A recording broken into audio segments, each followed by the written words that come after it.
And County Board of Supervisors to order, please. The first item on the agenda is the Pledge of Allegiance. Please stand with me.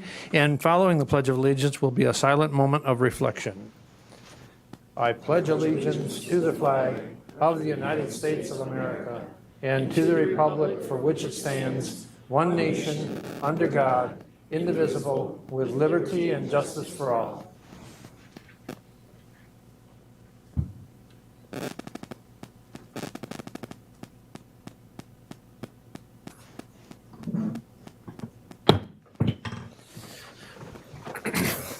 Thank you. We will have the reading of the notice, please. An educational meeting of the Marathon County Board of Supervisors will be held at the Marathon County Courthouse Assembly Room, 500 Forest Street, Wausau, at 6 p.m. on Thursday, June 13th, and the agenda was duly signed and posted. Thank you. We will have, I'd like to request everyone please silence your cell phones or put them on vibrate as to not to be an interruption to the meeting, and I thank you for your indulgence. And we'll move on to roll call, and I'd ask everyone to please sign in.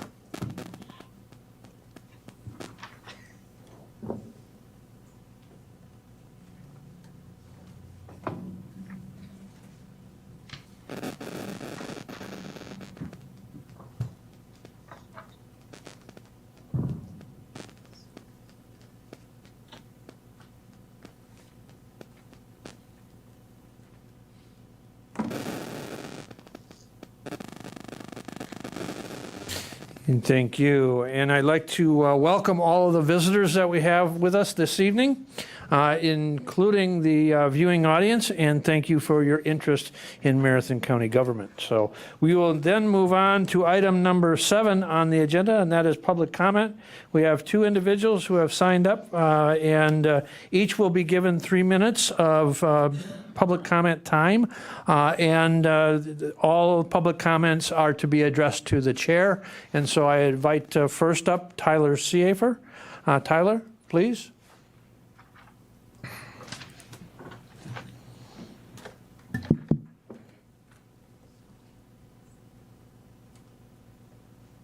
Yeah. That microphone and then face me. Yeah, okay. There you go. Gotcha. There you go. Thank you. Okay. Is this on? Yes, it's on. Yeah. All right. I'm. Do I need to say something? Tyler, just your name and your and the township, or your I'm Tyler Seafer. I'm from the township of Marathon. I have a text amendment that's on the agenda tonight. So I'm the one that brought the text amendment to the ERC agenda, and it was discussed on June 4th. By the time the agenda item came up on for my turn to talk, I don't think it's on. Is it on? Yeah. Yeah, if you just address a little closer to the mic. Okay. So by the time that the agenda item was up for discussion, we were 3 hours into the discussion that night without the ERC committee having a break. There was about 2.5 minutes of discussion on it. I myself was getting over a cold, and in the sake of keeping everybody engaged, and I understand everybody was tired and fatigued, I cut a 24-page presentation down to 2 or 3 slides just to try to keep things high level. And so there was 2.5 minutes of discussion when the chair made the motion to deny. Because it was a negative motion, ayes would have been against, nays would have been for, and there was confusion around the vote itself. One individual actually changed their vote after they were nudged and said, "Hey, that didn't go in line with what you had, conveyed that night." I do think this text amendment is important. I know at least 3 individuals that it affects just in the last 6 months. And after that meeting, there was some things that came out of that, some concerns that were brought up that were all determined that they didn't directly relate to the text amendment, but they related down to the just consolidations in general. And I know CPZ is concerned about addressing some of that, and I think that the committee seemed like they were concerned about addressing some of that as well. So I just would ask if we could take this back to the ERC committee for discussion, and if there's any concerns that, we work together just to come up with something everybody can agree on. Thank you. Next, we have Mark Colby. Mark, please.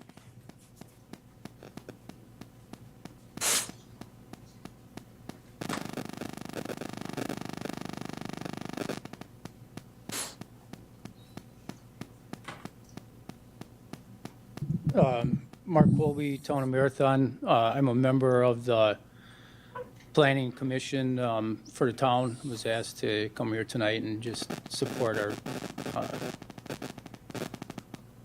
previous decisions. And I guess the Town of Marathon, they look back to when they started or signed up to go into farmland preservation. That was a long time ago in the late 70s or early 80s. And it's not something you see the benefits of that in the first 5 or 10 years. You see that 10 and 20 years later. And that's where we are now. We're a long ways out, and we do have benefits from the program and the local zoning. And every time you make an exception to the rule, even for an individual, it sets a precedence for the next guy. And the Town of Marathon has been very, I guess, conservative in their rezones.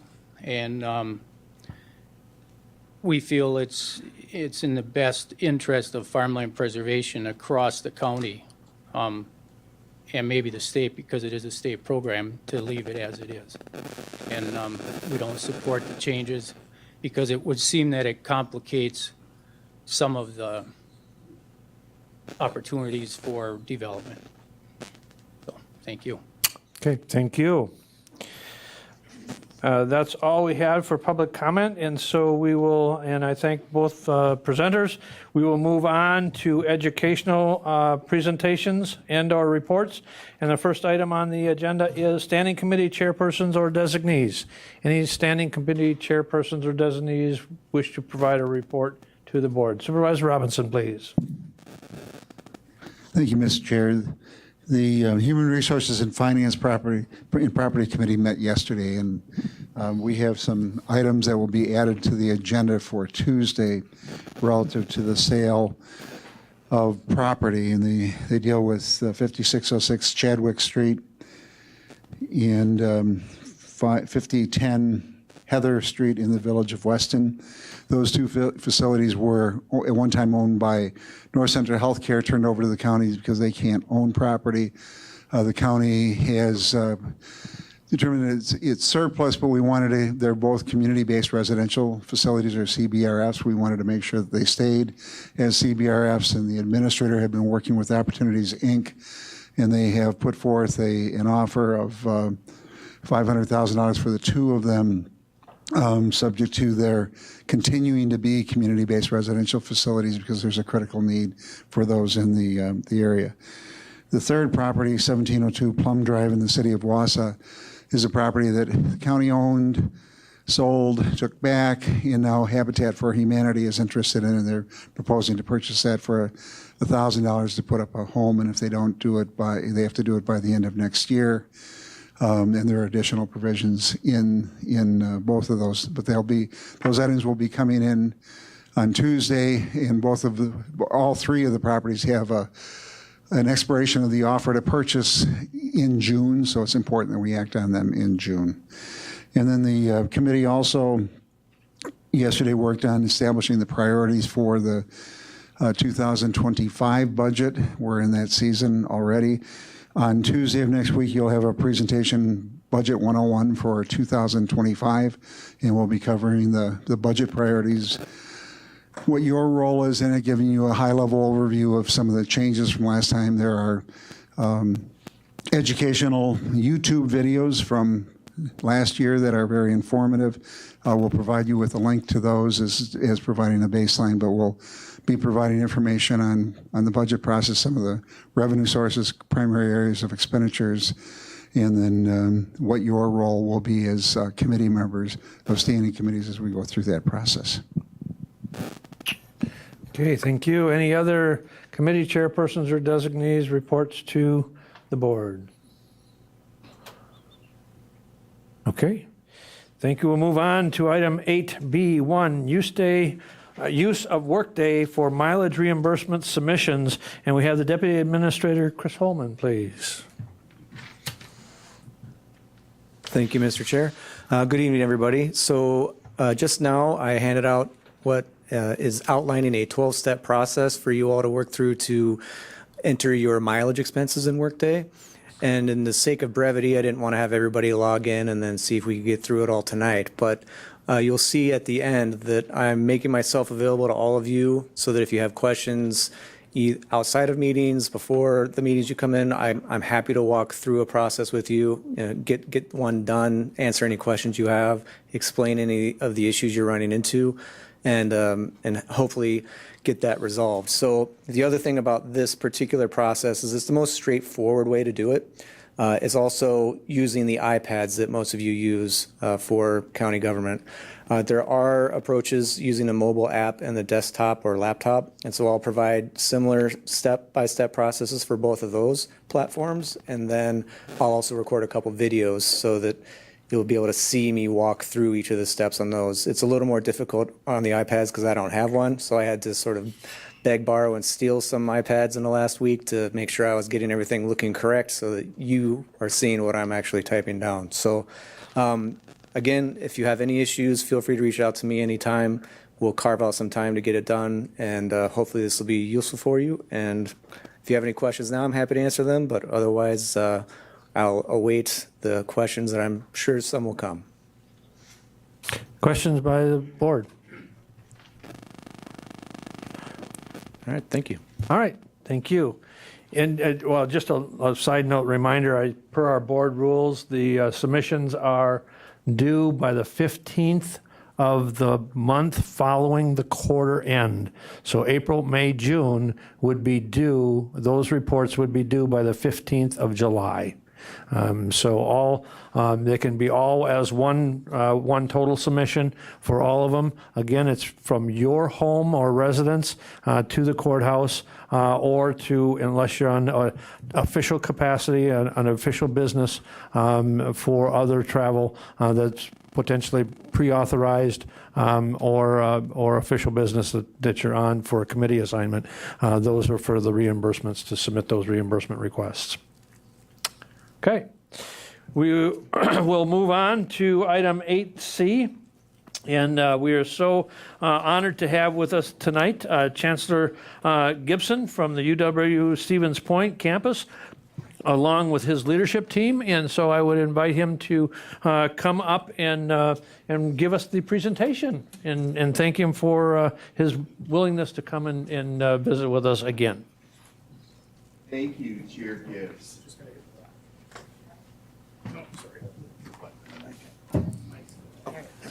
Thank you, Chair Gibbs, and good evening, everyone. And thank you for the opportunity to share the strategic direction and vision for our Wausau campus.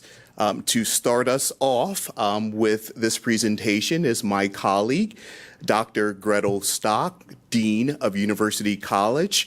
I also would like to give a shout to our University Provost and Vice Chancellor for Academic Affairs, LaVon Cornell Swanson, who's in the rear of the room. Okay, Gretel. Thank you. It's great to be here with you tonight. I am Dean Stock, the Dean of the Wausau campus, as well as our Marshfield campus and other services on the Stevens Point campus. So we're going to talk through a few things this evening. One, just a quick reminder of where we've been, just for any context for folks. We'd like to talk more specifically about where we're going and the resultant space impacts, which I know is a very item of very high importance to this board. So we'll walk through this and, of course, welcome any questions as we go through or at the end of the presentation. Just a reminder of where we've been. It's been since 2017 that we've joined together as a collaborative entity. We were formally brought together as facility partners during the reorganization of the UW colleges. But I also like to remind people that we are actually have been community partners for a much longer time. Unlike some of our sibling institutions, our recruitment areas, our economic development areas have overlapped for a very long time in the central Wisconsin region. You can see those overlapping circles of our 3 campus locations there. Our recruitment, our graduates, and our partners all lie in Marathon County, Wood County, and Portage County. That is where our primary focus and our primary partners are. So you can see the regions of influence that are there on that slide. I also like to remind people that we primarily recruit students from not just central Wisconsin, but the state of Wisconsin, and then they stay here. So 94% of our grads stay in Wisconsin, most of them in the central Wisconsin region 3 years after graduation. 87% of them stay in Wisconsin, and again, most of them here in the region 10 years after graduation. So we remain part of a thriving community, and that is something that we take very seriously as a university. Regardless of which location we're working with, we are all one university together, building thriving communities. I'd just like to give people perspective about the enrollment of our institution here in Marathon County. So this was a chart that shows from our UW system partners that shows total enrollment from 1993 to the present. I just thought I'd give a good 40-year look there. That line showing on your screen there is where we joined up with all of you to partner and find new creative ways to bring education to the central Wisconsin region. This represents a nationwide trend, and it's not only a trend in the number of students that are of traditional college-going age, but it also represents a national trend of decline in the number of students of traditional age taking part in education. There's been a 3 or 4% decline recently, and they're expecting an up to 10% decline over the next 10 years of the number of students who are 18 to 24 who choose to engage in any kind of higher education, whether it be technical, whether it be 4-year, or whether it be other kinds of opportunities. They're taking gap years, they're deciding to go into the workforce. So this is representative of a national trend, not just of demographics, but also of participation.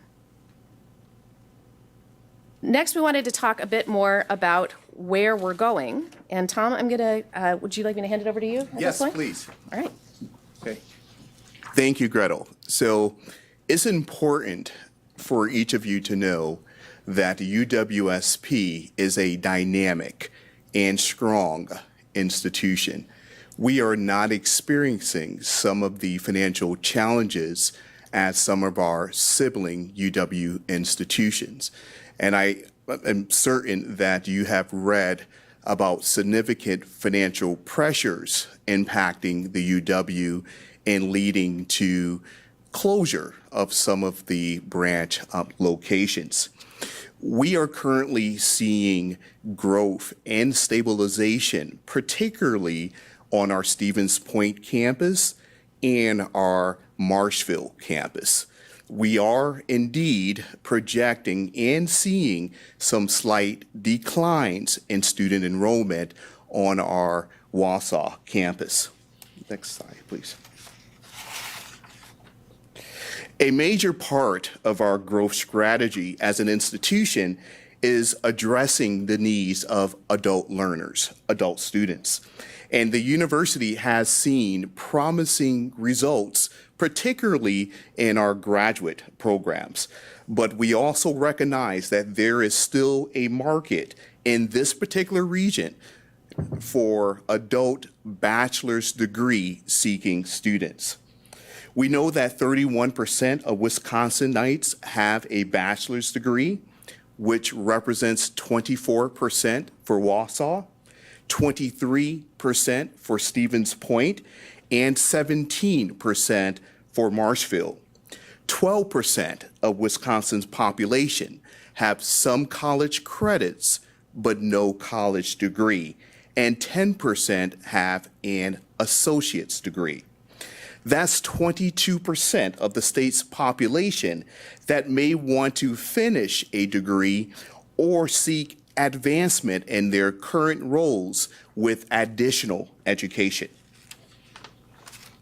So in response, we have developed an array of programs aimed at helping adult learners become successful in the completion of a bachelor's degree. This summer, you will likely encounter advertisements on the radio, in your local movie theaters, and perhaps a billboard or two. This is all in response to our comprehensive recruitment campaign, especially targeting adult learners. Direct marketing to adults with some college credits and no degree has already been sent out and will continue through June and July of this year.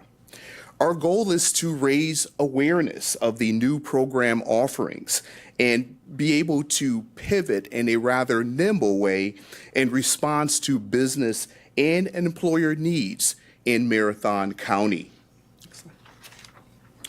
As noted, we have developed new programs pathways to emphasize degree attainment.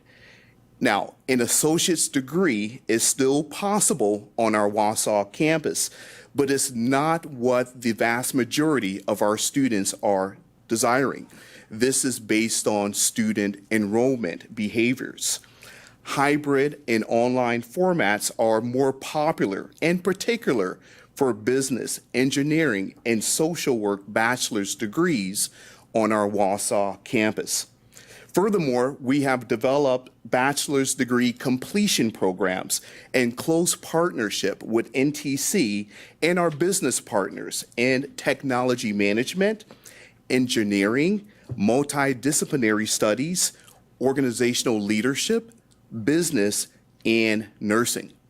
So now I would like to invite Gretel back to the podium to share some highlights from our Wausau campus space utilization report. Gretel.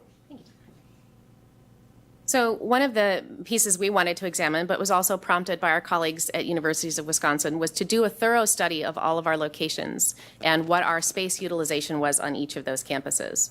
What we found, and that is concurrent with the strategy that we've talked about, is that we will need to align our new market strategies and the space needs that we have.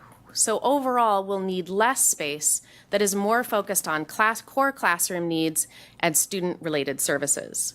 Market studies and student behaviors are showing both adult and new traditional learners are not seeking that full, robust campus experience. What they are seeking is the close connection with instructors, close connection with their student support, and then getting on to their financial obligations, their family obligations, and other obligations that they have that keep them centered in the area. Most of our traditional age students behave a lot more like adult students in their needs because of those family pressures and those economic pressures that they're facing. We know that we're going to need a combination of course delivery in order to meet those needs. So that is a combination of in-person, online, and hybrid courses to meet the needs of these learners. So again, our space needs are going to shift. We are taking steps to identify some of those needs and some of those conversations a little further. What we did find is that currently 21% of the Wausau campus space is used for core operations. Core operations are our instruction and our student support, including our library support for our students. That's why those square footages are listed up on the chart on your screen. We also have the CCE Theater is one of our primary targets for space rental from the community. So we happily support the community in the artistic events, in the collaborations with our colleagues at WPR and the Wisconsin Institute for Public Policy and Service and other outside entities that come and utilize that theater. We gladly work with them, with other theater groups, to make sure that cultural expression is still a very vibrant part of our community. We also wanted to make sure that you knew that about 12,000 square foot is currently under MOU agreement with either nonprofits, educational, or Universities of Wisconsin entities. So we are already being creative in our space utilization together with community partners. And this is something that we see ourselves moving towards a little more fully. So in collaboration with the county, we would like to expand our collaborations with current partners and other aligned organizational partners, whether they be county entities, whether they be nonprofits, other educational institutions.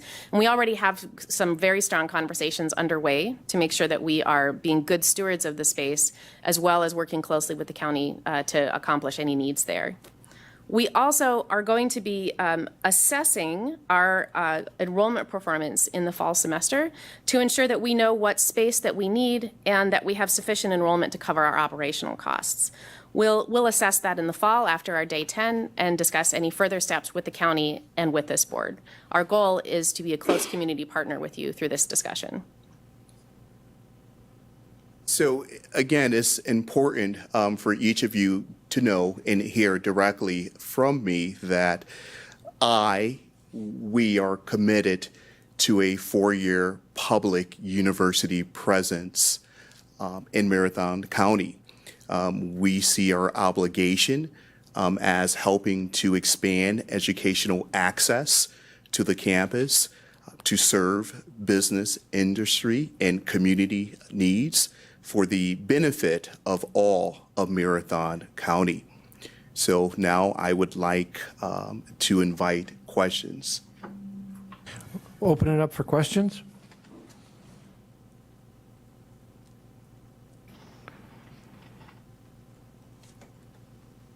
Questions by anyone? Supervisor Robinson, please. So will part of this be renaming and going back to UWMC? I'd be so disappointed if I didn't Good to ask that see you question. again, Supervisor Robinson. But the question is, so you're assessing the enrollment performance in fall. Toward what end? Is it for the space needs, and what as we look at it, and I'll wear my my hat as the chair of the Human Resources, Finance, and Property Committee. What can we expect relative to the buildings in the agreements that we have, the historic agreements that we have relative to each of the buildings on the campus? Right. So what we're hoping to do at our 10th day census date, which is our enrollment reporting period, is to assess whether or not if enrollments have stabilized, they're not declining at the same past rates, or if we are experiencing any growth in student enrollments. We also will assess space utilization to determine whether or not if space utilization patterns and rates are still holding steady. We, as my colleague Gretel noted, we're really interested in exploring opportunities to attract mission-aligned organizations to the space in consultation with the county.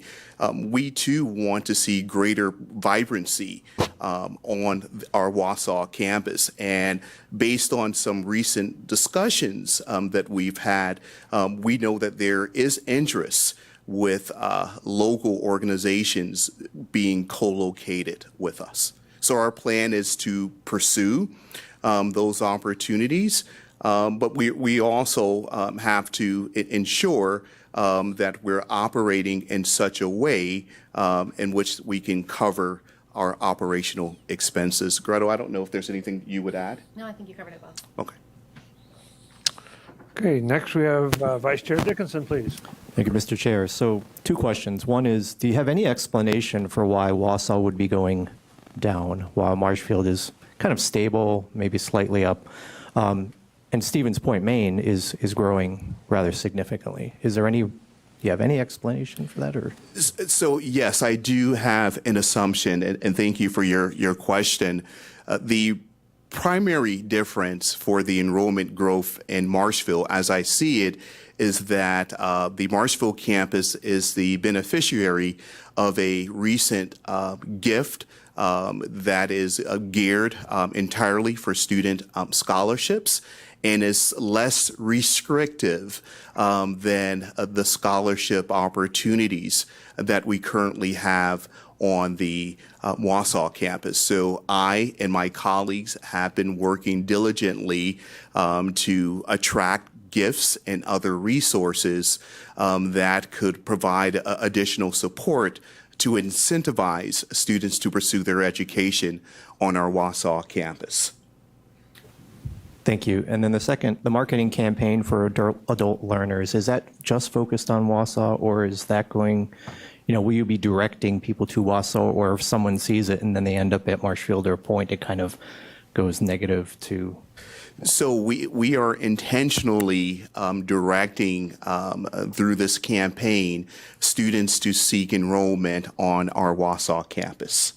Now, we will also do a campaign for Marshfield, but the campaigns are distinct. And for the Wausau and Marathon County region, that campaign will specifically target individuals seeking a Wausau education. Supervisor Gisselman, please.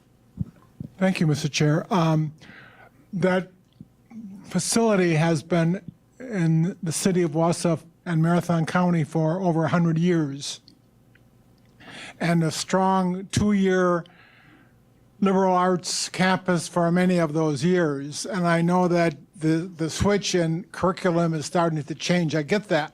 But I think that there's still an effort to market high school, into the high schools, into a liberal arts, all expanding experience, so that people, after 4 years, become quite worldly in their experiences to take them into the world. And I think that, and I'm not sure where UWSP and Wausau is going with that. I came through that facility and also UW Stevens Point, so I'm familiar with both campuses, but that was certainly a feeder for me into UW Stevens Point with a liberal arts background. But further on, I think that in this community there is a certain need that we want to make that a very strong, and I'm not sure what inroads you are already making into the leadership of this city as well as the county, but I think that there's many people in this community that do not want, let me rephrase it in the positive, that we want to create a very strong campus facility here, and I think that there are a lot of people that want to make that succeed, and I hope that with your leadership as well as some leadership in this community, I think that we can do that. But I think there's a many tiered level to that, but I just want, again, another vote for that campus. It's been a vital part of our county and city for a long time, and I want it very much to succeed. Thank you. Thank you, and I appreciate all of your comments, and I think you've hit the nail on the head, as they say, because I met with some community members just this morning, and they echoed your very sentiments. So we too are looking for opportunities to partner with Wausau stakeholders to sustain our Wausau campus. There is significant support, and my aim is to leverage that support. So as you share your affinity for our campus and the quality education that it affords, it just allows us to strengthen opportunities for collaborations and partnerships. So I thank you for that message that you carry through your interactions throughout the county. Next, we have Supervisor Lemmer, please. Thank you, Mr. Chair. I too am a product of UWMC when it was the MC and UWSP. So I'm familiar with both campuses and would like to echo what Supervisor Gisselman said. I think it's imperative that there is ample community involvement. You had mentioned that you respond to business and community needs, so that makes me feel a little bit more at ease, especially after hearing one more two-year center is closing. But I guess there's another thing that I had gotten some information on, that UW Green Bay is taking the opportunity to recruit our students at least one of our local high schools in a program called Rising Phoenix. And I would love for you to have a Rising Pointer. Can you talk a little bit about how you are going to attract some of our local students when other campuses are vying for them as well? Right. So I am very familiar with UW Green Bay's Rising Phoenix program, but I think I want to yield to Gretel Stock, who has a deeper window into how that program is being financed and supported, which provides UW Green Bay with, I would say, additional leverage in their capacity to operate such a program. So, Gretel. Yeah. It's nice to see you, Supervisor. So the Gear Up, the UW Green Bay Rising Phoenix program is funded by a federal Gear Up grant that is distributed by the State Department of Public Instruction. And so that grant covers the entire cost of instruction for those students. And they mostly are in the Green Bay and Milwaukee area, though there is a Wausau cohort, as we found out doing our research about the kinds of high school programs that we have. So they're full, this is a full high school program that gives students an associate's degree. And it's for a small number of students, about a total of 130 students across all of their partner schools. So in the grand scheme of things, we have approximately 300 to 400 high school students who are taking credit with us every single semester in our entire university. So we are already reaching in from a high school enrollment perspective to our high schools to say, come and learn with us early if you're ready, if you want to expand, if you're ready for additional content, if you're college bound. We work very closely with high schools and with individual students who are interested in that. But our recruitment strategy for high school students remains in response to the competitive market. We are in a very competitive market space with our sibling UWs and with private schools. But we very much focus on helping students find their career journey to whichever campus suits them best in the UW-Stevens Point locations. So we are actively involved in high school visits, in recruitment, in social media, in all of the ways that draw students to Stevens Point for their visit days, which are some of our best yield events. So we are deeply involved with the high schools. I would love to have the Gear Up grant ourselves and be able to offer this kind of great program, because I know we could do it really well for Central Wisconsin students and help them find ways that they can be contributors here in their backyard. So that is not off the table. That particular grant is off the table, but other grant opportunities that cover those costs would be ones that we are keeping our eyes out for and looking for opportunities to pursue. But when you get a grant to do projects like that, it does absolutely elevate the effort that you can make as an institution. I hope that answers your question. Okay, we have Supervisor Robinson. So picking up on the community engagement process, are there opportunities to create sort of an ad hoc or community group that could provide input and potentially look at other multiple partners coming to the campus? And I'm thinking, I know that the Chamber through Dave Ekman and others have a very real interest, but you know, the Extension Education and Economic Development Committee from the county, Supervisor Marash and others have an interest. Are there opportunities for those players to be part of that process and have it a little bit more formalized so that we can plan and engage partners at the appropriate time? For us, it would be during the budget discussions, and for others, it would be at various times through their fiscal year and others. But can we formalize that relationship? So in short, absolutely. We welcome the opportunity to have greater awareness and access to organizations, individuals that might be interested in pursuing a partnership with our Wausau campus. Absolutely. Would you be the contact for that group, Supervisor Robinson? We can follow. I didn't mean to put you on the spot. We can follow up, okay, later. Okay, any other questions? Any other questions? If not, I want to thank Chancellor and your staff for a great presentation and look forward to continued working together in delivering higher education in the Marathon County area and in particular the Wausau campus. Thank you. Thank you. Thank you. Thank you, everyone. Next on the agenda is review and discussion of Tuesday meeting agenda items. And we start with item 9A, and that is appointments. And appointments is number 1, Marathon County Special Education Board appointment. Appointing Selenia Espino from the Abbotsford School District to serve on the Marathon County Children with Disabilities Education Board, replacing Gary Gunderson to complete a term to expire June 30, 2026.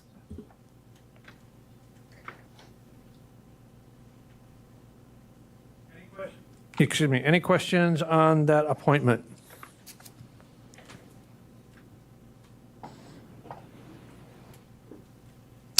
Okay, moving on to items 9B, ordinances. Item 9B1, Town of Brighton rezone, Tara Nigel, ordinance 0-17-24. Any questions on the Town of Brighton rezone?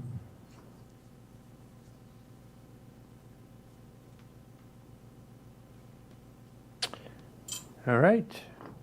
Next, we have the Town of Frankfurt rezone. Tim Vreeland for Larry Brubaker, ordinance 0-18-24.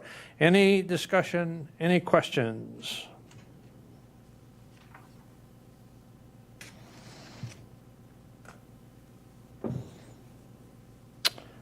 All right.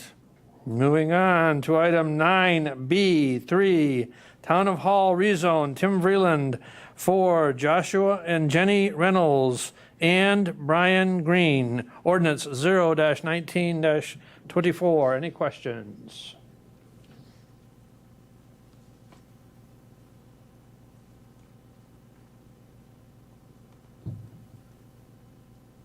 All right. Moving on to the Town of Knowlton rezone, Tom and Lisa Ritter, ordinance 0-20-24. Any questions on that rezone?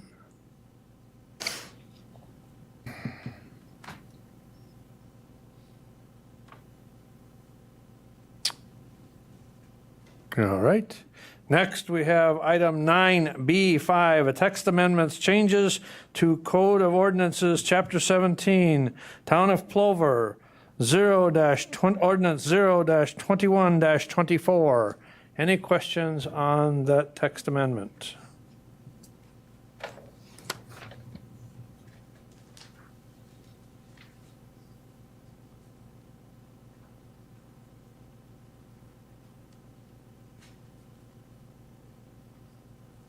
John, let's speak. All right, moving on to item 9B6, Farmland Preservation Plan Update, and we have with us Lori Miskimmons from the CPZ Director to give us a brief update on the Farmland Preservation Plan Update that is before you, Ordinance 0-22-24. Ms. Kimmons, please.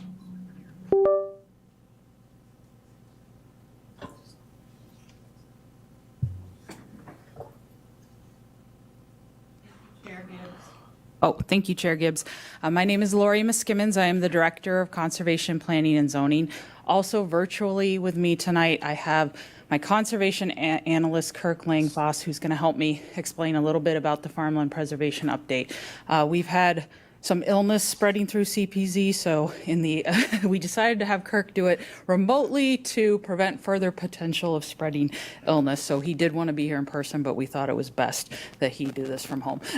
So we did want to give this update because we're not sure that all the supervisors have had exposure to the farmland preservation plan or have been through an update with us before. So the first thing I am going to do is turn it over to Kirk Langfoss, and he's going to explain a little bit about the process and the plan and what it does for our county, and then I'll explain about the next steps to adopt the update.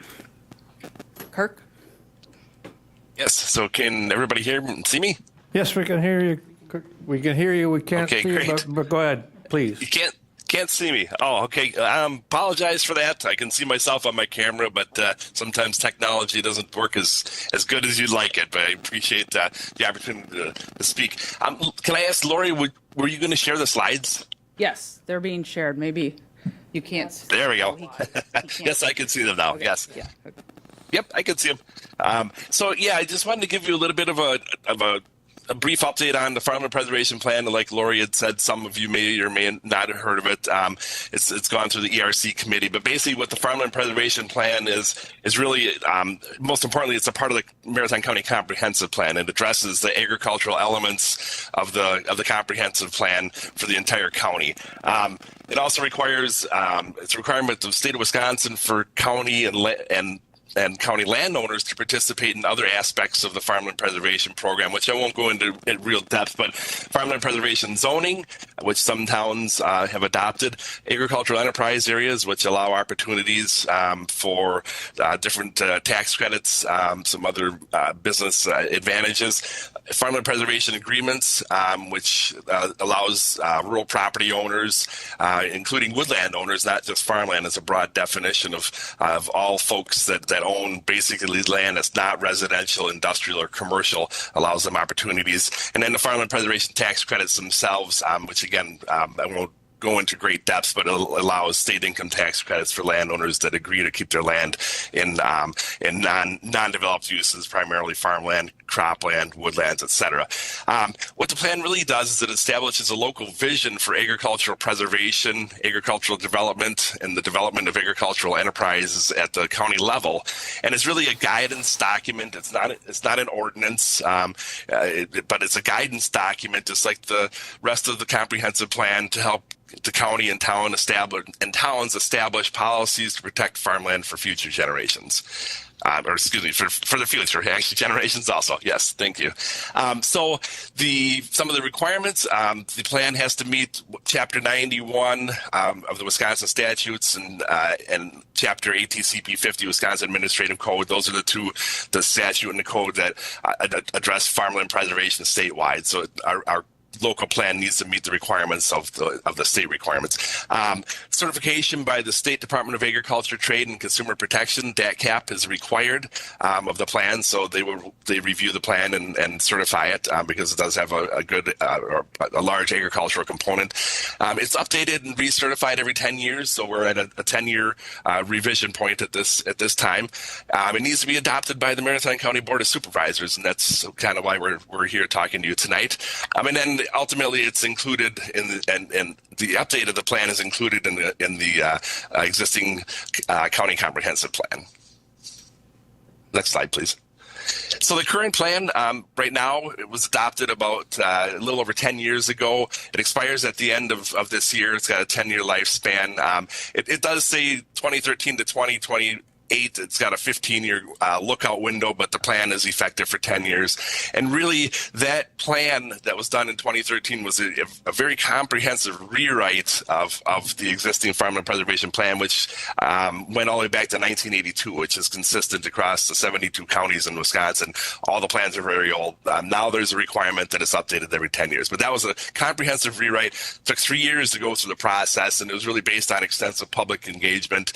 And there's a 2013 farmland preservation survey of residents and other stakeholders in the county. So that was quite a comprehensive endeavor.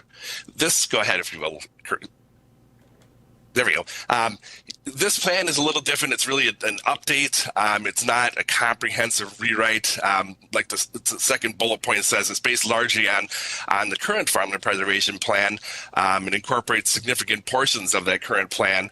And some of the reason being that agriculture is always fluid and changing, but it hasn't changed as significantly in the last 10 years as it had in the prior 40 years. So this is more of an update, not a rewrite.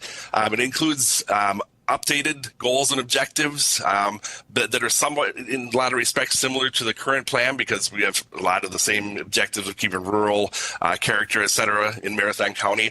And it contains all the requirements from DATCAP for certification, and it was actually certified by Department of Agriculture, DATCAP, earlier this month. So they've signed off on that. And then the Farmland Preservation Plan has maps that lay out areas that are called farmland preservation areas that are important for preservation into the future.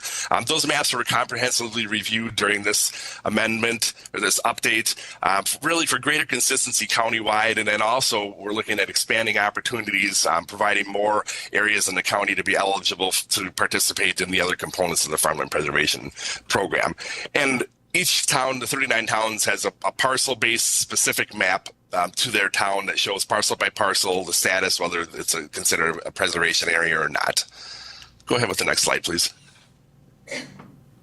So I think, Lori, I think you were going to take it from here. So we did want to talk a little bit about the engagement and input opportunities that have been offered over the last year as we developed this plan. We worked with the ERC and we did outreach to town officials and the public, including having an open house and conversations via email, phone call, in person with towns to discuss things they wanted to make sure were addressed in the update as well. We also offered multiple public comment periods at ERC, including holding a public hearing for the consideration for adoption at this last meeting on June 4th. So the ERC did vote to move it forward to you all, the county board, for consideration of adoption. So where we're at now with the Farmland Preservation Plan is we are looking for the county board to adopt the plan. We did find out from the state earlier this year that they now have a requirement that not only do we need to update or adopt the Farmland Preservation Plan, we will then have to adopt the updates into our current comprehensive plan that was adopted in 2016. So if you do adopt this plan on Tuesday, then we would begin a quick comprehensive plan update to incorporate this farmland preservation plan into that. And that actually does need to happen fairly quickly. In talking with the state, they said that if we need to accomplish this by the end of the year to keep our farmers eligible for the programs and incentives that they get through our farmland preservation plan and programs. So it is important that the comprehensive plan has those updates included and that we get that updated with the county board as well. We've identified probably about 9 areas in the comp plan that need to have a change made to it, along with just adding an updated farmland preservation plan map. So that would be what we'd be bringing forward to you later this summer. So you'll see us again, and we'll be talking about farmland preservation again. This wouldn't be part of the bigger comprehensive plan update that has been discussed that would happen over the next year and a half. So we have another comprehensive plan update that needs to happen by 2026. So I don't know if you want to speak more to that, Chair Gibbs. No, I think that as I did mention probably at exec, it's critical that we get the Farmland Preservation Plan updated and approved by the board, and then also the update and approved for the comprehensive plan, because literally the farmers that are utilizing the program and utilizing the tax credits that are available under the Farmland Preservation Program would not be available for them for the 2024 tax return year. That would be them filing their tax returns in 2025 if we don't adopt these moves and have these approved by DADCAP and the board. So I think it's critical because when in my former life as a tax preparer, I know that there was a significant number of farmers that utilized that tax credit, and it is a significant has a significant economic impact to the county. And this was a change from the guidance we were given in 2013 when we did this, so we weren't aware of this until a few months ago. So we'll take questions and comments now. Any questions? Please use the Supervisor Sandalski, please. So I got one question related to the farmland preservation. So are the landowners and farmers who sign these parcels of land and property rights over to the industrial wind power plants, are these landowners and farmers eligible for farmland preservation and the farmland preservation tax credits? So I'll let Kirk address it in more detail, but in our conversations with the state, if they were to take their land out of farmland preservation for a wind tower, they would likely have to pay a penalty and take those acres out. But Kirk, if you want to add some more, you can. Yes. Yes, it's a little bit, I won't say complicated, but a couple of different things that come into play. If a landowner, and this is without getting into the weeds on the whole farmland preservation participation, if they have signed an agreement or a contract to participate with farmland preservation, those lands in the footprint of the wind facility, or for example, if it's a solar facility, would have to be removed from their farmland preservation agreement, which would require what's called a conversion fee payback. There are some instances, and again, without getting into the weeds on the program, under zoning where the land may stay, if they're claiming under a zoning requirements, they may be able to keep that land in the program. But in general, yeah, they're not necessarily compatible uses. Farmland preservation tax credits being claimed on lands that are used for renewable energy. Thank you. Supervisor Marshall, please. Thank you, Mr. Chair. You had referenced 9 comprehensive plan changes if we pass the farmland preservation. Can we get a summary of what those changes would be before Tuesday, please? Sure, yes, we can provide that. Thank you. Okay, any other questions for Lori? Vice Chair Dickinson, please. Thank you, Mr. Chair. So there's the statement that was added in the new plan about large-scale energy systems simply says, and I'll read it, large-scale wind energy and solar energy projects have been proposed in the western portion of the county. However, the projects are still in the very early stages. How does that comment relate to farmland preservation? It would seem to me that a better statement would say something like, something maybe you had said that farmers will put at risk their tax credits if they install large wind energy and solar energy projects. Because this plan relates directly to our county and our citizens. So could you comment on kind of the vagueness of that comment in the plan? So we did have some discussion. I can. Oh, go ahead, Kirk. Go ahead, Lori. Sorry. Yeah, sorry.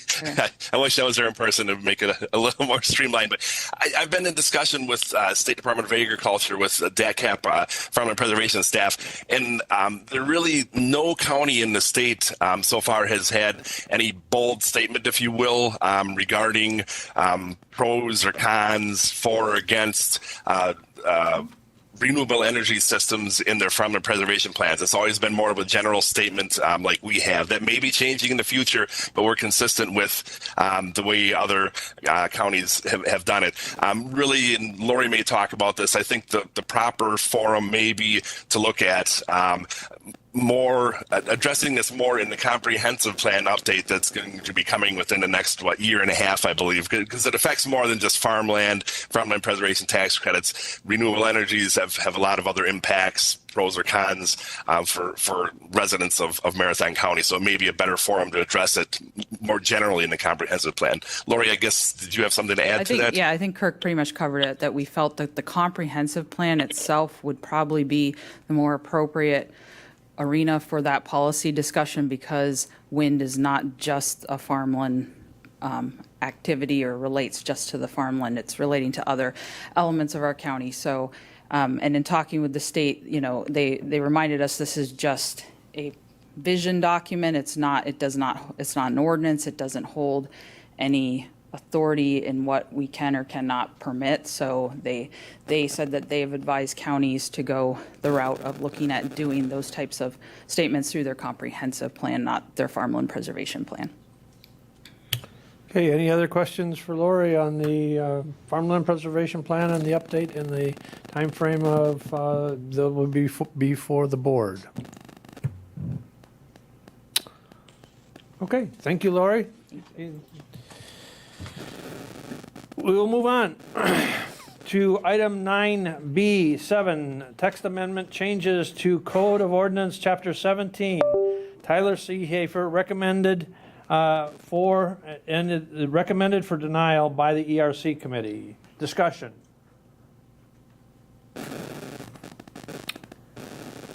Supervisor Longenhan, please. Thank you, Mr. Chair, and good Thursday evening, everybody. I've got quite a list of things I want to go through tonight.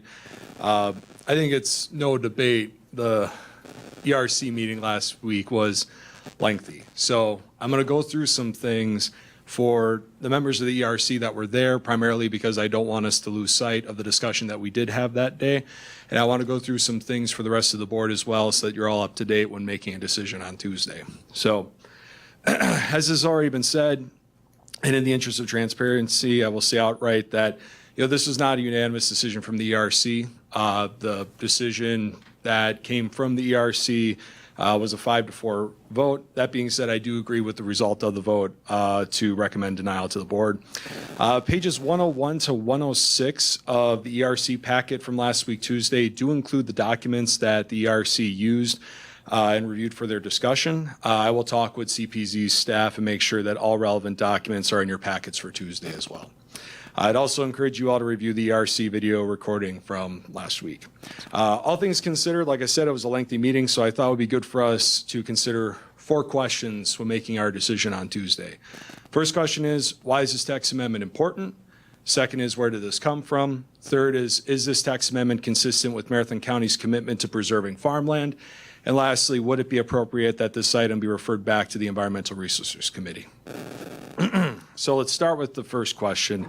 Why is this text amendment important? Well, the text amendment would affect the farming industry in county-zoned towns. Really, that's the reason why this is important. The best way that I can communicate its effect is through an example. So, if you can imagine a parcel that's 40 acres, and on this parcel, there's already a home. And there's a buyer out there, they buy the home, they buy the parcel, and they're now the owner of that parcel. Let's say that the new owner decides to move that home to another part of that same 40-acre parcel and undergo farm consolidation, where that part of the property would be split off. Now, they would still have to be less than 4.99 acres where that home ultimately ends up. Then, let's say that in our example, the new owner decides to build a new home on the remaining 35.01 acres, right? So now we have 2 houses on a 40-acre parcel.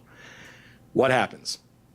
Less farmland, right? Because now you've essentially taken that one house, moved it to another part of that property.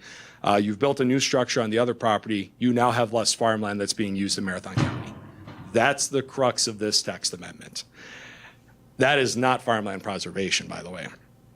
Where did this come from? That's the second question we have. This proposed text amendment came from a resident in the town of Marathon. This is the very first time that I've ever seen in my time on the board a text amendment come from a resident. All the ones that I've seen thus far have come from a town, or they've come, organically from the county level, right? And I'm not saying that's a bad thing. I think that's a great part of the statute, that there's the ability for a resident to bring a text amendment to the land use committee, right? Our job is to ensure that all voices are heard, including the people that this will affect, and that includes other residents in the town of Marathon as well. I've lived in the town of Marathon all my life. I've, lived the farm kid life. I've unloaded kicker racks. I've picked rocks. I've collected maple sap. I've done a lot of farm jobs as a kid and even as an adult. As you heard during the public comment this evening, the town of Marathon is very proud of its agricultural heritage. I know the rest of Marathon County is as well. The town's planning commission, which was emphasized with Mark Colby's comments earlier this evening, recommended that this text amendment be denied. Then the Marathon Town Board also recommended that it be denied. The town of Marathon is county zoned. They have been a strong partner to this county. Let's not ignore their recommendation. It is loud and clear. And I do not believe that this text amendment suits their community. Why would the county want to undermine its partner? Third question, is this text amendment consistent with Marathon County's commitment to preserving farmland? I do truly believe that this text amendment betrays the very idea of farmland preservation. I'm sure you've all read the 166-page farmland preservation draft, because you're going to be hopefully approving it on Tuesday, right? I'm going to read one section. It's on page 1, so you don't have to go very far. Marathon County has a strong attachment, or Marathon County has a strong attachment to the area's croplands and woodlands. These are our working lands and the foundation of the local agricultural industry. Although less than 3% of the county population is directly engaged in farming, the region's cultural identity with farming is expressed in our local celebrations and community values. Based upon the opportunities and challenges facing the agricultural community, Marathon County is faced with the decisions of how to respond through programs and policies. That's a really important part of this quote. To support agriculture and the businesses that rely on it. Sound policies provide the rationale to leverage the state and local resource opportunities provided by the Farmland Preservation Program to realize the county's community and economic development goals. I truly believe that the proposed text amendment is not sound land use policy. It is a reckless proposal that will ultimately result in less farmland being used in this county. Last question, because I know it was also brought up during public comment. Would it be appropriate that this item be referred back to the ERC? I don't think that's appropriate. I understand that the applicant might have felt that the meeting went long, but as the ERC chair, I never put a limitation on the time that they had to present to the committee. Anybody can go back and check the video. They're not going to see something like that. For us to refer a text amendment back to the committee, I believe that there needs to be a problem with the process. Otherwise, we may have people request referrals back to the committee so that they avoid finality in the ultimate decision. I don't believe that there's a problem with the process that took place. At the meeting last week, Tuesday, I called for additional discussion and questions from the ERC, and I saw and heard no additional requests to speak. I made the motion because I felt that the ERC was ready to act, and the town that I represent made their stance known, because I represent the town of Marathon. I don't believe that's an unreasonable thing for a county board supervisor to do, to represent the people on this board. And also, I disagree with the idea that a motion to deny, which is the motion that I made, is a negative motion. If a member of the governing body moves to not approve an item, then I would agree that that is a negative motion. I believe my motion to deny was proper and in good order. Otherwise, there's no finality with the decision itself, because I'm not going to sit around as a committee chair and wait for somebody to make a motion to approve if nobody wants to make that motion. Then the discussion keeps going on and on and on, and there's no decision that gets made. That's why I made a motion to deny. So my ultimate ask, please vote to uphold the ERC's decision on Tuesday. Please do not refer this back to the ERC. We have never had a situation where we've referred a text amendment back to the ERC when there hasn't been a problem with the process. And like I said, you're free to go back and check the video. I'm happy to answer questions here this evening. I do not believe that there was a problem with the process. Everybody understood what was being voted on that day. Thank you, Mr. Chair. Thank you. Next, we have Supervisor Sandalski, please. So my understanding that it was voted down in the ERC. I'm just wondering why it's coming to the full board. I'd ask the Corp Counsel to address that because I had the same question. Thank you, Mr. Chair, and thank you, Supervisor, for raising that question. We often talk about that the county is a creature of state law, and typically under state law, we run our committee system. Something doesn't pass committee, it doesn't get to the county board, but if there's a statute that says something different, then we have to follow that statute. In this case, 5969-5E subsection 4 talks about the process for text amendments to the county's comprehensive zoning code. And what it indicates is there's a public hearing held at an agency. In this case, the agency is our Environmental Resources Committee that's been designated by you as our agency to make these decisions. After the public hearing, that Environmental Resources Committee makes a recommendation about whether to move that on and approve it or deny it. But regardless of that, the statute requires that this matter move on to the full county board. If there's a recommendation for denial from the committee, that recommendation for denial is before you. However, this board then has the authority and the decision to either deny the petition for amendment, which is upholding the ERC's decision, or to direct ERC to rehear the issue and effectuate a draft ordinance consistent with what the petition was, which is basically a way of saying telling ERC to approve it. So it would go back to ERC, they would have a rehearing, and they would propose a draft ordinance for you to approve. So those are the statutory options, but long story, painfully longer, state law requires it to come to you even if ERC has a denial at the committee level. Any other discussion? Any other discussion? Vice Chair Dickinson, please. Thank you, Mr. Chair. So just a couple thoughts.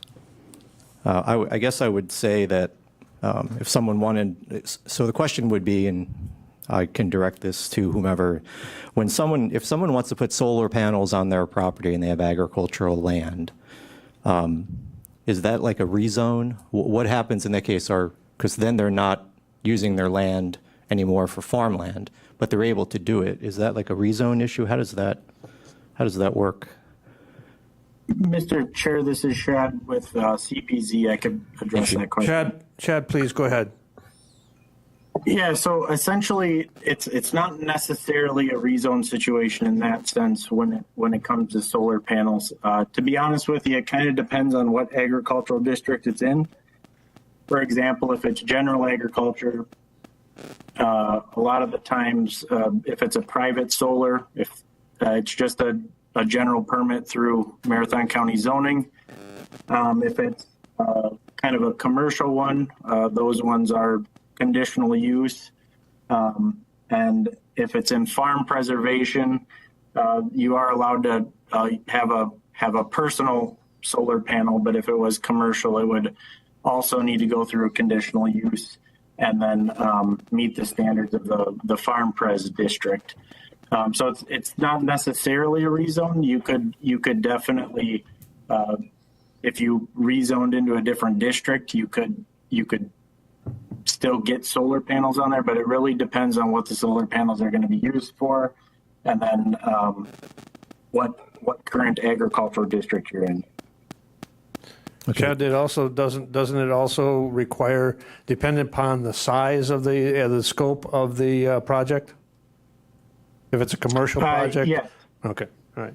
Yep, so anything over 100 megawatts is up to the state. We don't really have any say in the permitting of those projects.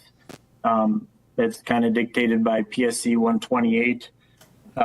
But as far as if it's under that, our zoning code does regulate those types of systems as well. So if it's under that, if it's under 100 megawatts, it's county zoning. That if you're in county zoning, that would regulate that. But if it's over, that would be the state. All right, thank you. That's sufficient. So I guess in those situations, the county has no problem with someone taking their farmland and using it for non-farmland reasons. And we have other kinds of rezones that occur on properties where we're not using farmland, we're using them for other reasons. I just want to make that comment because I think it's more common than we might think that people are using their land for other things and the county allows it. One other thought I had is, we had a 5-4 vote, and I don't know if anyone who had an opposing viewpoint wanted to comment on like what the thought process was for that. I don't know if that's allowed for me to do that because I'm just, we just heard from the chair of the committee, which was, a lot of good information. But given it's kind of a controversial kind of vote here, I'm just wondering if someone else wanted to speak to that. Next we have, we'll move on, and if they want to address that, the committee is more than welcome. Supervisor Marshall is next.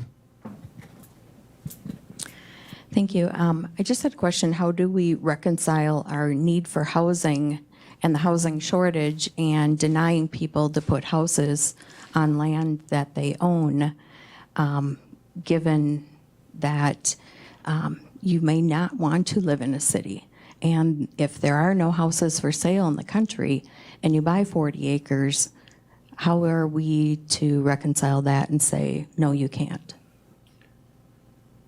I guess the comment I would make is it's the preference of the township and what their character is that they wish to have.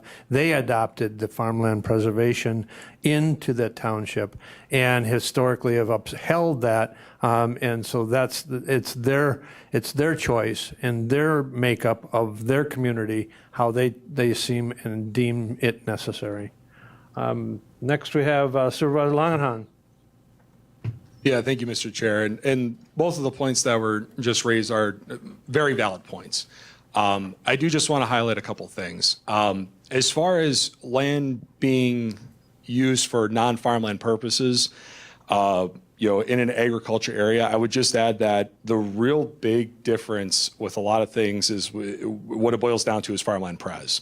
Because like what was just mentioned was, if land were to be taken out of farmland because somebody decided to, put up a windmill and it wasn't allowable use within that district, well, the farmland preservation credits go away. Like, I think that's the big distinguishment between when farmland is taken out is, are they going to earn tax credits off of whatever that new land use is at the end of the day? It's actually very funny. The previous comment about new housing is one that I've been hearing for most of my life. That's not something that's really been brought up since 2020. I've been hearing that my entire life, and it always boils down to, from what I've heard from other farmers is, do those people in the cities and villages like to eat, right? Because when people sit down to dinner and that, the place where their food came from more than likely was on a farm in the country, right? And I think that speaks volumes to whether or not this board wants to start taking actions that would possibly affect a rural area's character of life, where they are primarily responsible for food production, where that's how they earn their living, right? And if we're talking about preserving farmland, that's what I think the goal of this document that's what I think the goal of this county board should ultimately be. So those are my thoughts. Thank you, Mr. Chair. Supervisor Jensen, please. Thank you, Chair. My question would be, will the applicant have the ability to repetition or redress their township or county board if they felt their initial petition was not delivered properly, addressed properly? I'll leave it to Corp Counsel. I think the applicant would need to consult with, if they have legal counsel, about what their options would be. There could be options available to them about petitioning for a review at a circuit court level, for instance. But I can't say, because I don't represent the applicant, I can't say one way or another what that would be. Supervisor Dickinson, please. Vice Chair Dickinson, excuse me. You'll get it eventually. It's okay. My question actually is to Corp Counsel. A motion to deny, if you could comment on that. And in particular, I don't know if you reviewed the meeting, if you watched how it went down, how that kind of fits within normal rules. Sure. So I was present at the meeting, so I did directly observe it. And so in this particular case, because the committee has to make a recommendation, whether that's for the board to approve the text amendment or a recommendation for the board to deny it, the motion to deny is not a negative motion. It's actually an affirmative motion. It's a motion to recommend denial to the county board. So in the sense of a text amendment, where we have a requirement that regardless of which way the committee votes, the county board has to take action, but that action is informed by which direction the committee took. The committee then can properly direct a motion to deny or recommend denial, because that's under the statutory framework. It's actually an affirmative motion. Does that answer your question? Other discussion? Okay, we will move on then to resolutions from the Environmental Resources Committee. Approval of the Town of Texas Local Zoning Ordinance Amendments, Resolution 24-24. Any questions?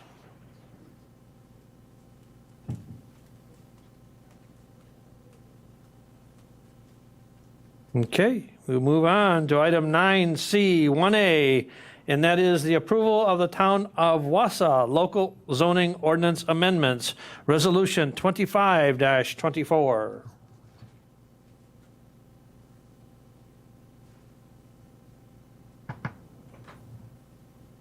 Okay, moving on from the Environmental Resources Committee and Human Resources, Finance and Property Committee. Item 9C, 2A, a resolution to accept $6,500 grant funds from DADCAP to host a producer-led regional event highlighting community partnerships and practices that further conservation efforts in the state. Resolution 26-24, this is a budget amendment, does require a 2/3 majority vote.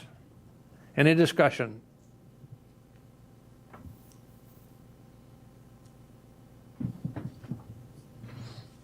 Okay, moving on to item 9C3, Human Resources and Finance and Property Committee, a resolution on the Kroger opioid litigation settlement, resolution 27-24. Any discussion?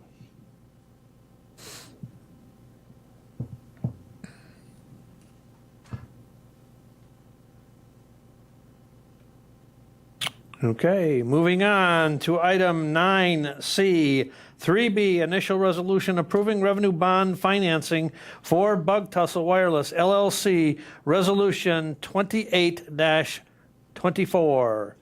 Discussion. Supervisor Robinson, please.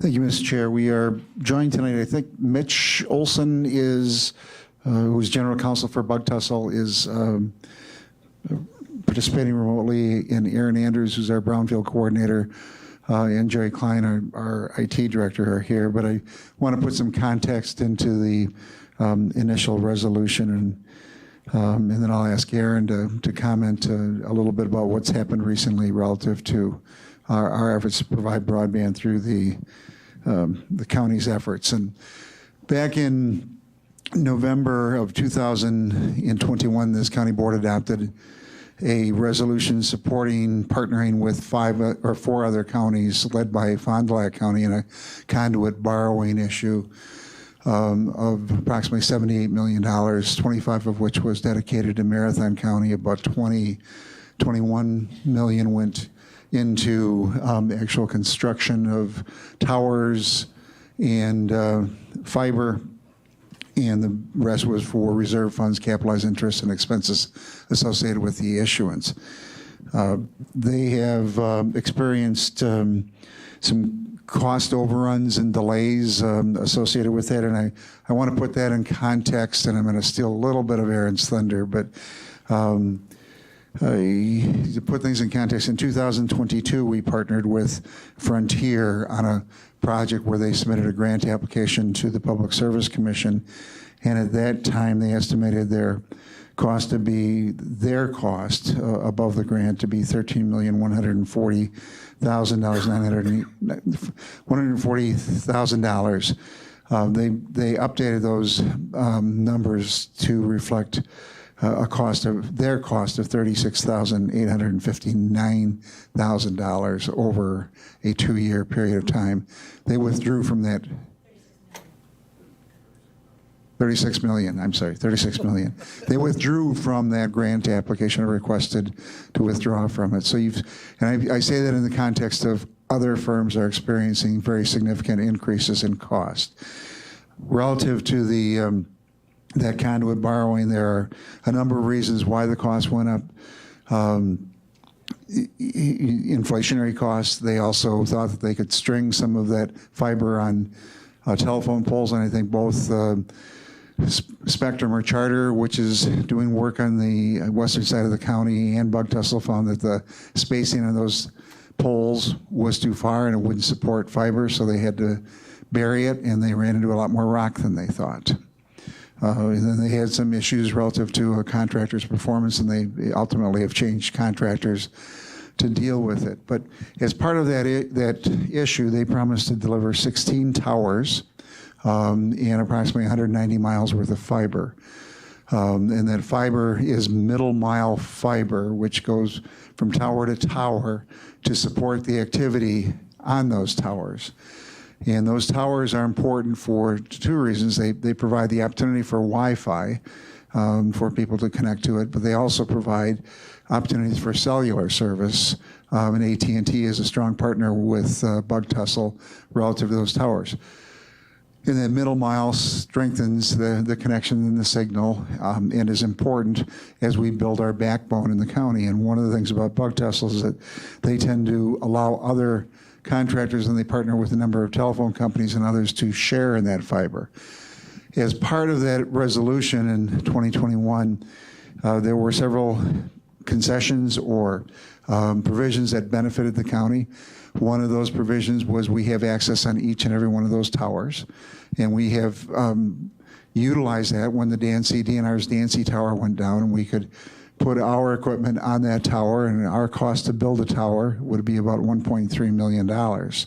And we're able to put equipment on there for about a little less than $400,000, Jerry, instead of the $1.3 million, so we had a significant savings. We also received 24 strands of fiber in that conduit that is going there for our use, and we're looking at that for many of the county's operations and to improve our service. Plus, Bug Tussle promised to pay us 40 basis points on any outstanding balance. A basis point, 40 basis points is 0.4% of the balance. We've received to date $200,000 from Bug Tussle relative to that. So they have basically expended their initial allocation. They requested financial assistance from us, and I'll get into the totals a little bit later. But secondly, in March of 2022, this county board authorized partnering with, well, 3 companies at that time, with Serenity, Wittenberg-Tel, Frontier, and Bug Tussle. Serenity's grant application to PSC was not funded. That left Frontier, and Frontier was looking at serving anywhere from 4,000 to 10,000, and numbers kept changing throughout the county. But then they have subsequently withdrawn that grant request because of the cost escalation. And then Bug Tussle came in. They had requested, when they initially came to the county, to partner with us $1.5 million in a grant. And we said that's out of line with where we have been with other partners based upon, we looked at the other applicants, and we chose a partnering threshold of $235 per crossing and pledged that for everyone. In terms of Frontier, that amounted to $944,000 of a pledge using ARPA dollars. And in the case of Bug Tussle, it's a little $142,000 plus change as a forgivable loan that is forgiven upon their construction. But then they changed their request for the $1.5 million in a grant to a $3 million loan. This county board, well, the Infrastructure Committee and the Finance Committee both had recommended ARPA funding for that. We've subsequently found out that we couldn't use ARPA dollars for that loan. So when it came to the county board for the final adoption of the resolution, we committed to provide $3 million in loans in a method to be determined at a later date, subject to the approval of the county board. We're at that point in time today. So the request of us today is that they are asking for that $3 million plus $5 million associated with the initial 2021 plus capitalized interest and other costs for a total of $12 million. We would be joining a number of other counties, as we did in 2021, partnering with them, and they're working through Fond du Lac County as the issuing entity again. And I think that's, in Mitch, correct me, about $250 million total with all of the counties. I think they're working with a number of counties, but by doing the conduit borrowing, they're able to access capital at a lower rate. We guarantee it, so we have some risk. There are all sorts of caveats, and Mike has been working, as he did with the initial resolution, with other counties to make sure that our interests are protected. There's a 2-year reserve fund, and all of the assets are collateralized, and we are first in line relative to if they can't make the payment, and we'll have 2 years lead notice on that. So I think we're in good shape. There were requests yesterday at finance relative to some financials. We received some information. I think we need to have some additional discussion.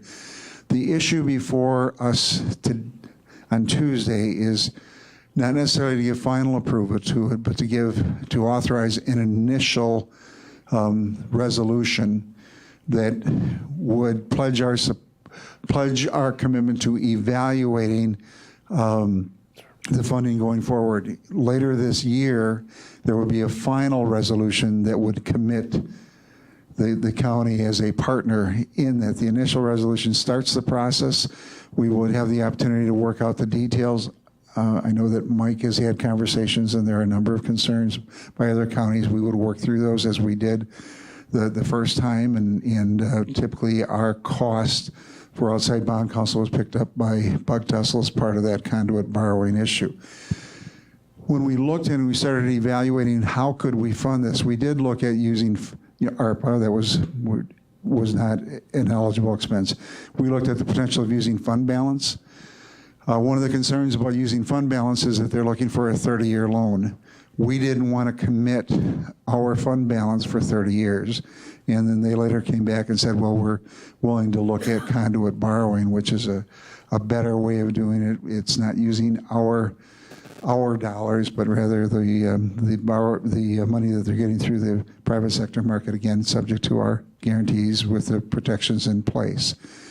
I'd now like to just call on Aaron, if I could just give an update on why these projects are important, and then call on Mitch to talk about again, why the request is here, how we fit into that overall plan.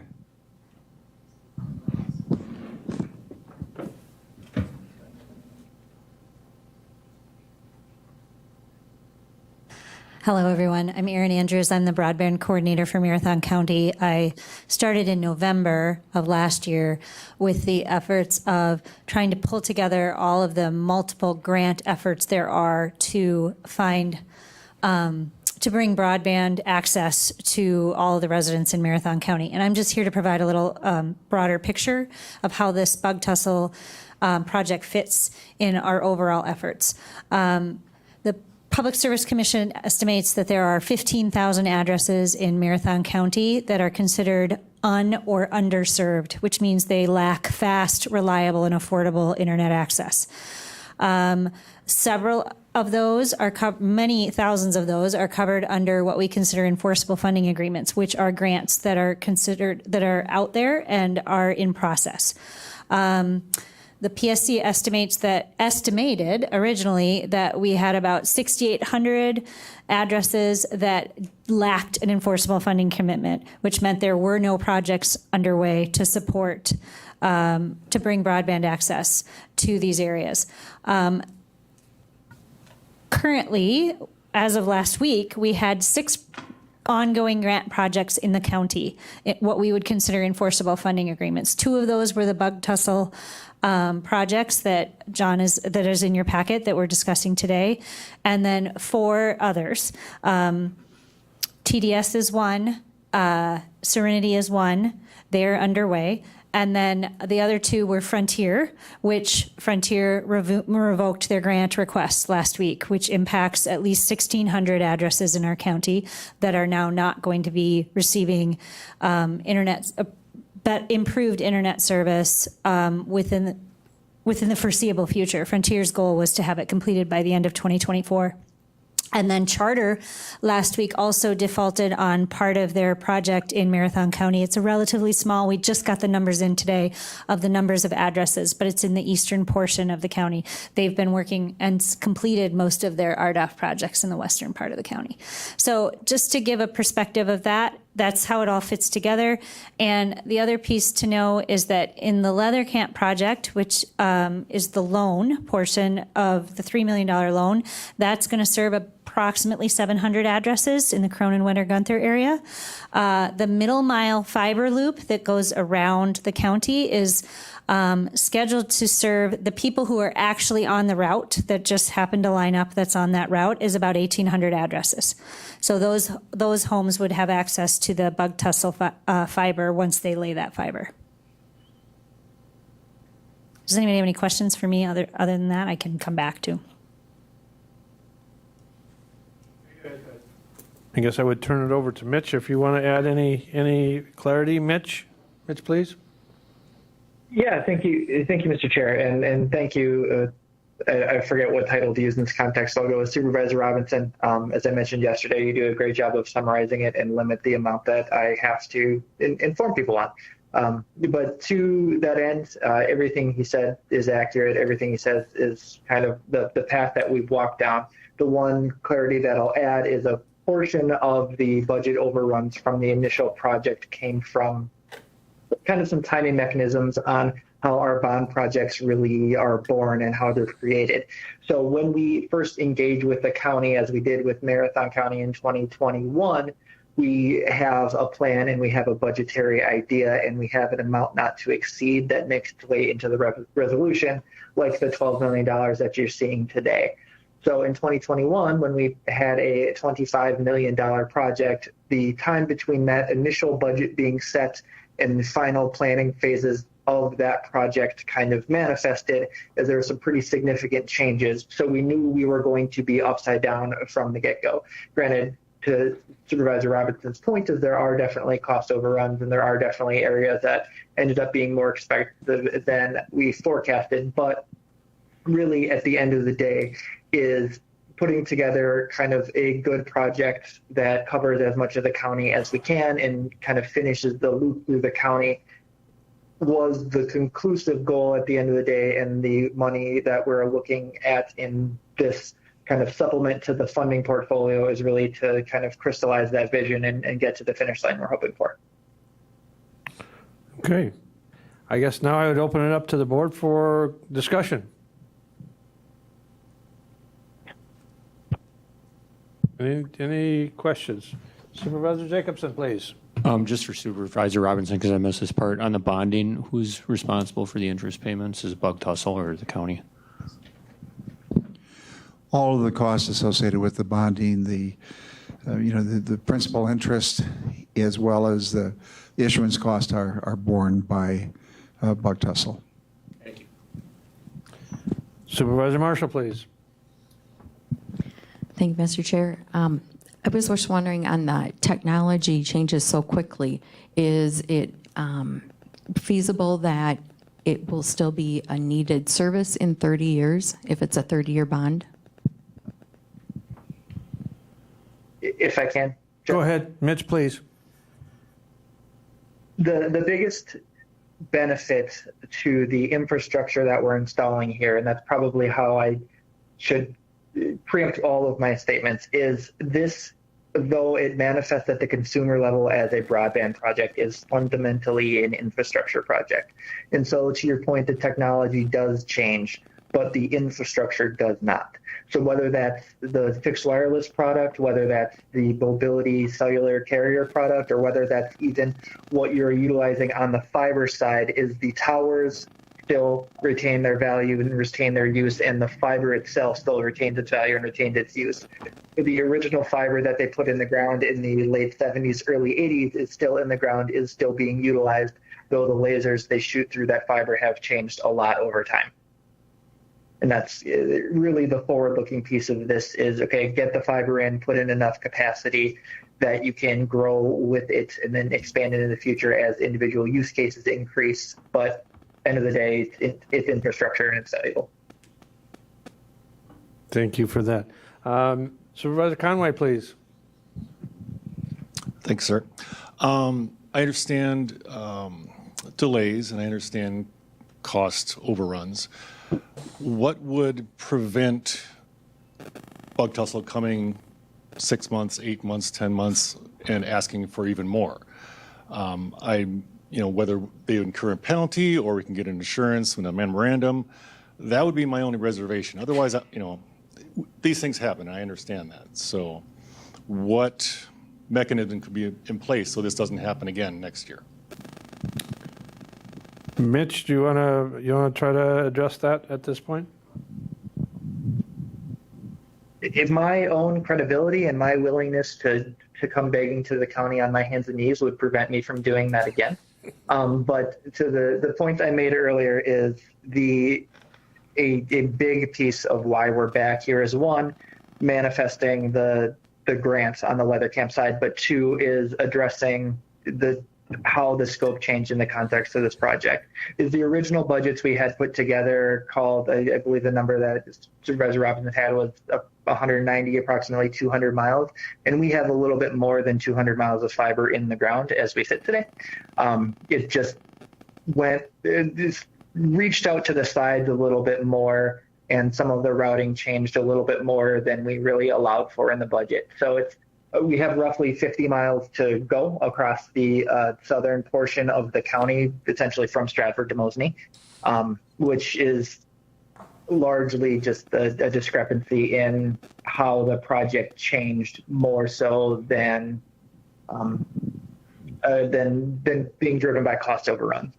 So in that, we have a clear line of sight to the finish line on this project. I'm not guaranteeing we won't be back and looking to partner with the county on future broadband projects, but it's not a matter of getting what we have going done, because we know what done looks like on this at this point. I think to your point, Mitch, you're in the process now, as before we were in the planning process and we weren't actually into the implementation and putting fiber in the ground and putting towers up.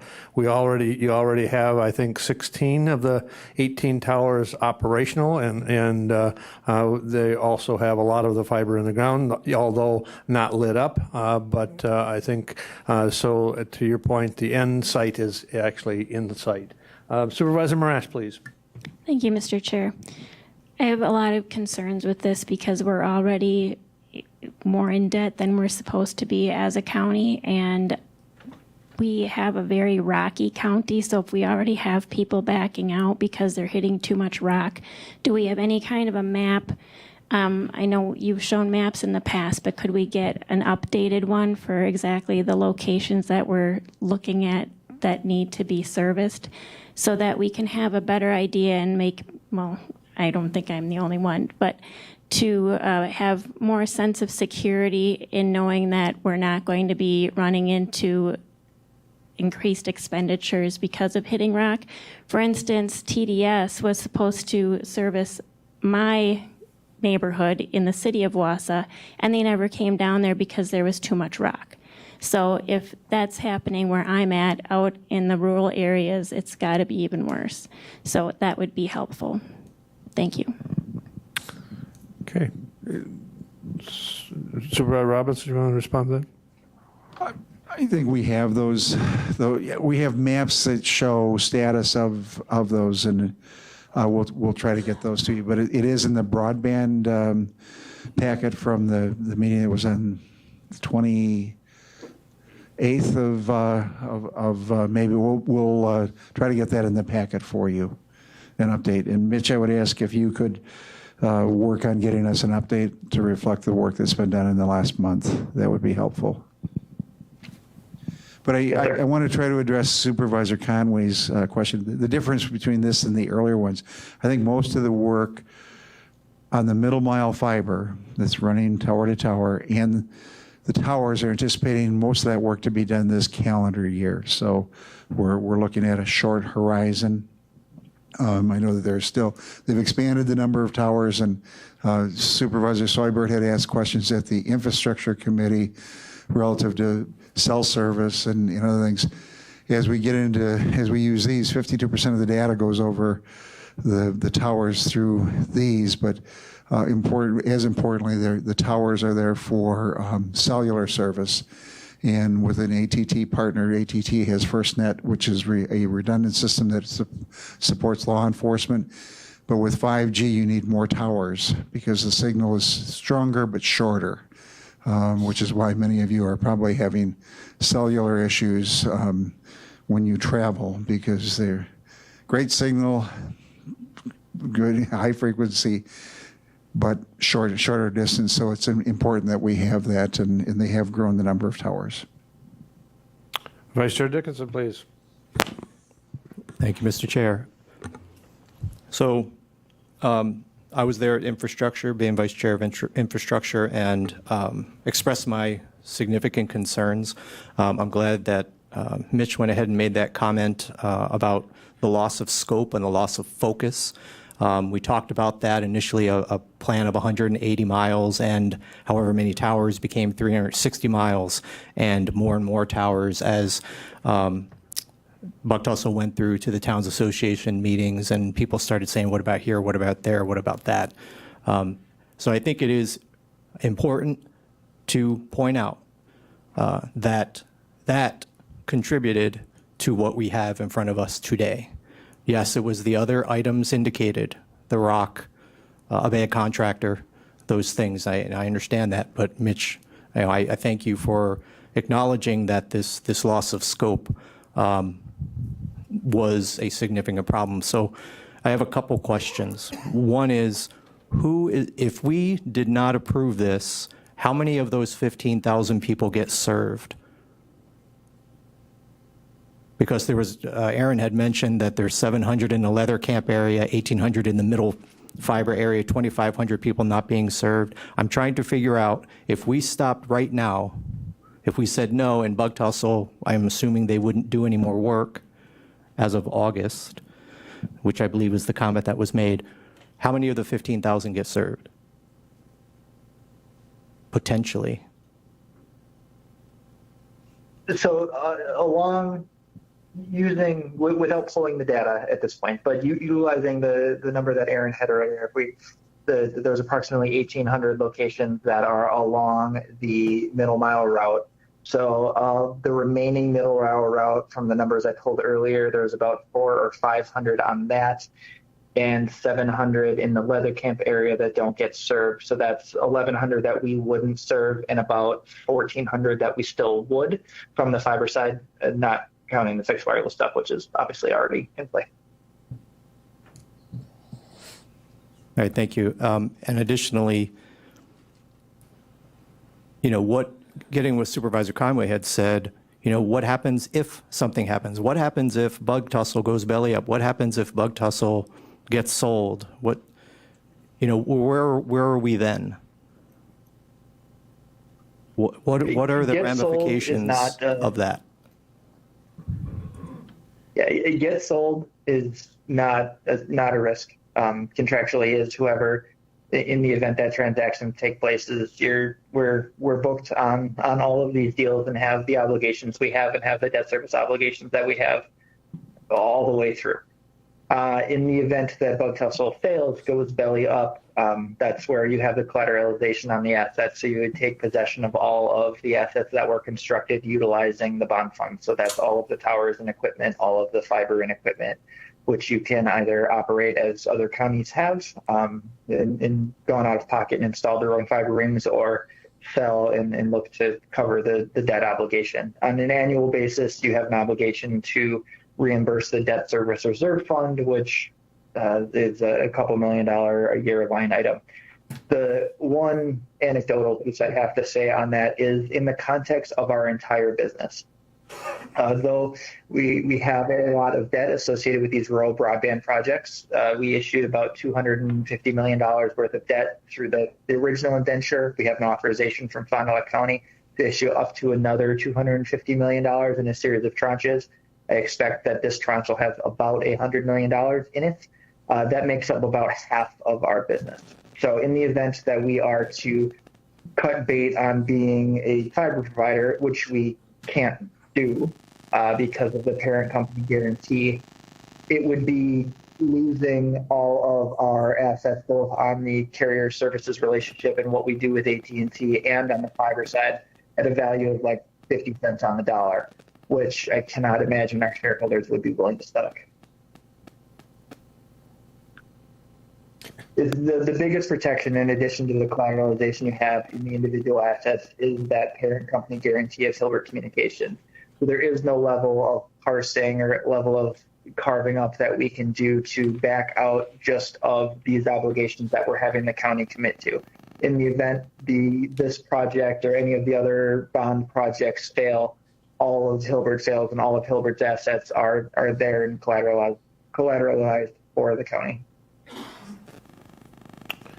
Okay, next we have Supervisor Sandelsky, please. So these, so do these contractors do you have this with Bug Tussle? I'm saying, does Bug Tussle have these contracts set in stone, like as far as like when they sign these things, this is going to be like the final, they have it set in stone to complete the entire project for is it the $12 million?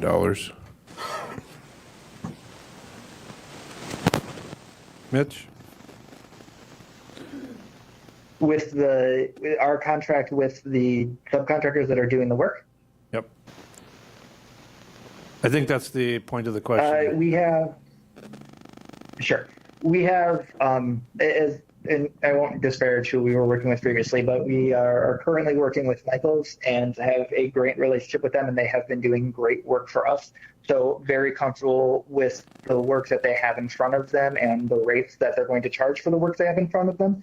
We've done a better job of normalizing what those rates are, so you're not experiencing as significant cost increases for rock additives and cobble boring and things of that nature. So very comfortable that we'll get the rest of the project done within the budget that we have outlaid. Thank you.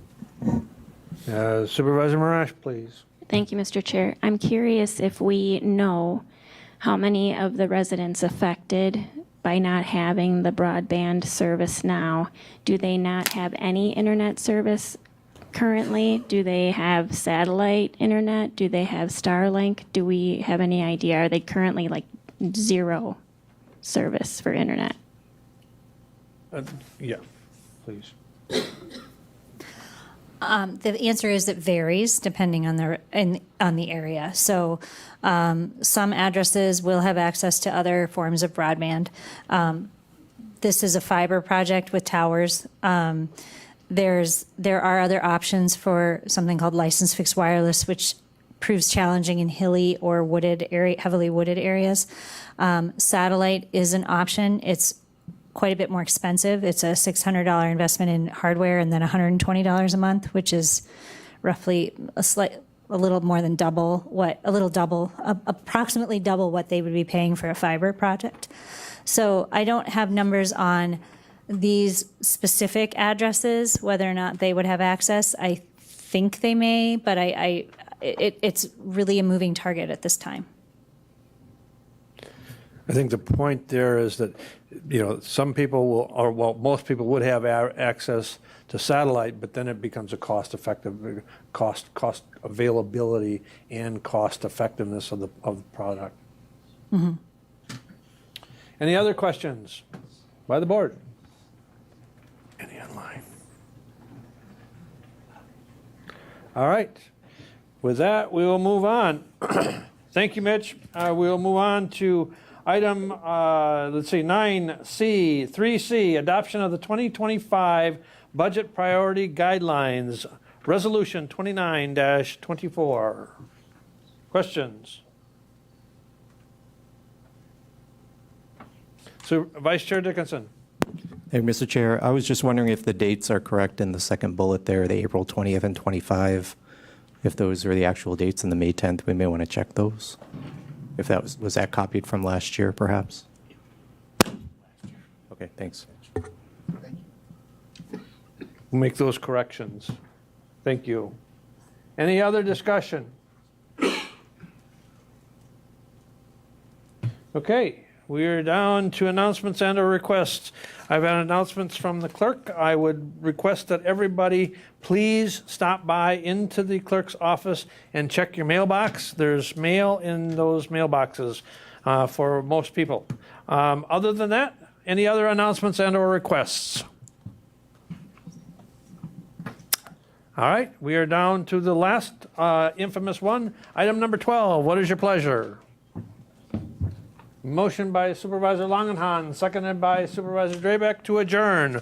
All those in favor of adjournment signify by saying aye. Aye. Aye. Opposed?